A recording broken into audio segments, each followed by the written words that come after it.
It's time to dig the lines for power and water to my tiny house. And being in a tiny house does mean a tiny budget, so with as much help from friends and family as I can get, I'll be doing all this as cheap as possible. And luckily, my uncle did have an old power pole they said I could have, but It's too big.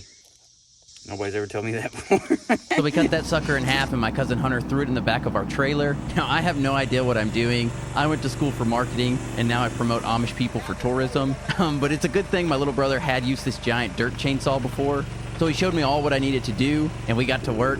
Now, trenching the electric lines went super smooth. We didn't hit a single rock or root, but the water lines were starting directly under a small hornet's nest, and then we hit a giant boulder. Damn-ass rock. We tried one or two ways to get around it, but it was just too big.